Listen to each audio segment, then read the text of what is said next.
Oke, jadi alat-alat yang kita gunakan untuk pengukuran tanda-tanda vital antara lain ada tensimeter, kemudian ada stetoskop, kemudian juga ada termometer, dan yang terakhir adalah arloji. Adapun untuk alat-alat pendukung yang akan kita gunakan antara lain adalah handscone untuk perlindungan tangan, dan juga ada tisu dan apabila diperlukan ketika pasien yang kita dapati itu mengalami basah ketiak. Akan ditempatkannya termometer untuk mengukur suhu pada aksila pasien. Kemudian ada pulpen dan kertas catatan, itu untuk menulis hasil pemeriksaan kita terhadap pasien yang kita periksa. Setelah kita menyiapkan alat dan bahan yang kita perlukan, kita melanjutkan dengan 6 tahap mencuci tangan sebelum kita melakukan praktikum keperawatan. Jadi kita membasahi tangan di bawah air mengalir, kemudian menggunakan sabun, kita menggosok telapak tangan, punggung tangan kiri dan tangan kanan, kemudian di sela-sela jari, lalu di tangan keterkaitan satu sama lain, di sela-sela punggung ibu jari, kemudian kuku-kuku, lalu kita siram kembali di bawah air mengalir. Gunanya yakni untuk mencegah penularan penyakit dari pasien ke perawat, begitu juga sebaliknya. Setelah mencuci tangan, kita mengeringkan tangan menggunakan handuk kering supaya tangan tidak basah. Dan selanjutnya sesudah dikeringkan, kita memakai handscone. Tentu saja handscone ini berguna sebagai pengaman tangan kita sebagai seorang perawat ketika akan menyentuh pasien. Kita masuk ke tahap orientasi. Ya, selamat sore Ibu. Betul dengan Ibu Nabila. Usianya 20 tahun. Oke, baik Ibu, perkenalkan saya perawat Marcella.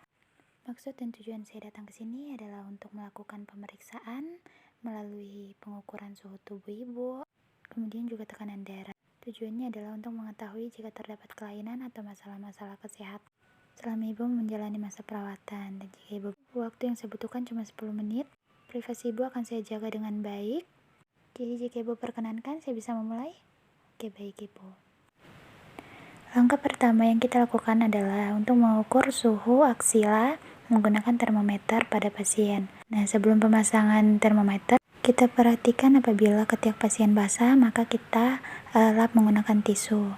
Caranya dengan mendip, namun apabila tidak, kita meminta izin pasien untuk memasukkan termometer dijepit pada area aksila. Dan kita menunggu selama 10 menit sampai termometer berbunyi. Sembari menunggu, kita silangkan tangan pasien di atas dada, kemudian kita melakukan pemeriksaan denyut nadi.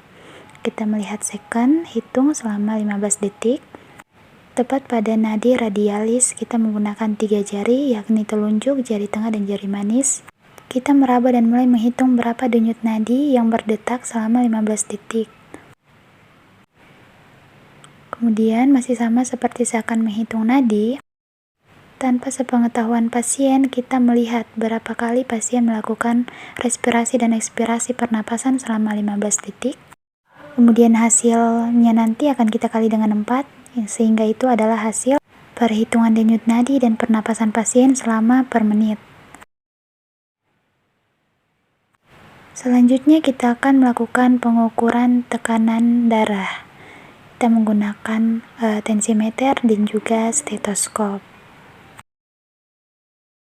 Sebelum kita memasangkan mangset, kita harus benar-benar mengosongkan mangset itu dari udara, sehingga tidak ada udara yang terjebak di dalam mangset ketika kita memasangkan pada lengan pasien.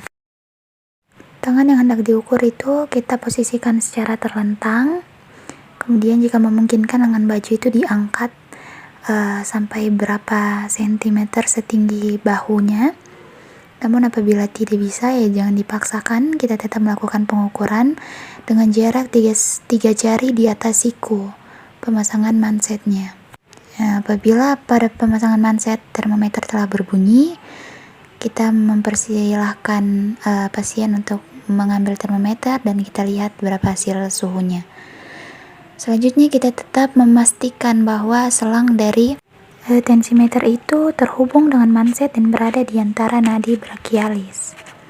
Kita pasang stetoskop untuk mulai mendengarkan. Dan sebelum kita memompa, kita juga memastikan bahwa sekrup dari balon udara itu benar-benar terkunci, dan kita mulai mempalpasi pada area nadi arteri radialis dengan menggunakan 3 jari. Kita mulai menaikkan pompa. Kita lihat jarum pada sphygma manometer. Kita raba di nadi radialis hingga tidak terasa denyutan, lalu kita tambahkan 20 mm Hg. Nah, sesudah itu kita kunci balonnya dan kita pasang stetoskop pada area nadi arteri brachialis.